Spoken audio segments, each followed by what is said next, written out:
আল্লাহ সুবহানাহু ওয়া তাআলা বলছে যে মুহাম্মদ আপনার উম্মতদেরকে বলে দিন ইল্লা মান তাব, যে অপরাধ গুনাহ থেকে ফিরে আসে, তওবা করে, ওয়া আমানা ঈমান আনে, ওয়া আমিলা আমালান সালিহা, তার হাজার লক্ষ সহস্র কোটি গুনাহ থাকুক, তার গুনাহ আসমানের মেঘমালা পর্যন্ত পৌঁছে যাক, এই পুরো জমিন তার একজনের গুনায় পরিপূর্ণ হয়ে যাক, ওই মহিলার গুনাহ জমিন পূর্ণ হয়ে যাক, ওই পুরুষের গুনাহ জমিন পূর্ণ হয়ে যাক।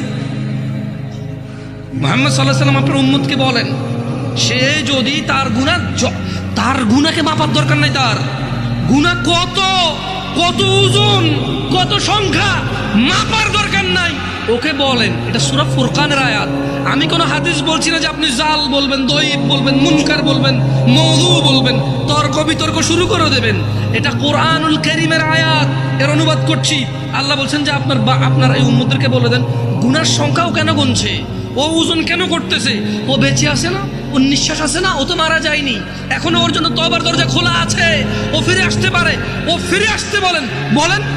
ও বলুক আল্লাহ যা করেছি আর করবো না, তাহলে তওবা করছে, কি করছে, তওবা। এবার বলতেছি আল্লাহ তাকে বলেন ওয়া আমানা, ঈমান আনতে বলেন, ওয়া আমিলা আমালান সালিহা, ভালো কাজ করতে বলেন, এবং তাকে বলে দিন আমি আল্লাহ ফাউলাইকা ইউবাদদিলুল্লাহু সাইয়্যাতিহিম হাসানাত, তাকে বলে দিন তার পূর্বের সমস্ত গুনাহ আমি নেকিতে পরিবর্তন করব। ওয়া কানা আল্লাহু গফুরার রহিমা, কারণ আল্লাহ অতীব দয়ালু ও ক্ষমাশীল।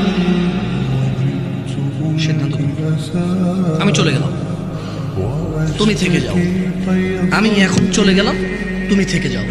তোমার পূর্বের গুনাহ 20 বছর, 50 বছর, 30 বছর, 60 বছর, 70 বছর, কত বছর তুমি জানো। তোমার রব বলেছে ফিরে আসো, যে যে যে যে যে যে গুনাহ, ফিরে আসো, এগুলো আর করা যাবে না। আগের সমস্ত গুনার জন্য অনুতপ্ত হও, এবার ঈমান আনো, ভালো কাজ করো, আর খারাপ কাজ করো, আগের সব গুনাহকে নেকিতে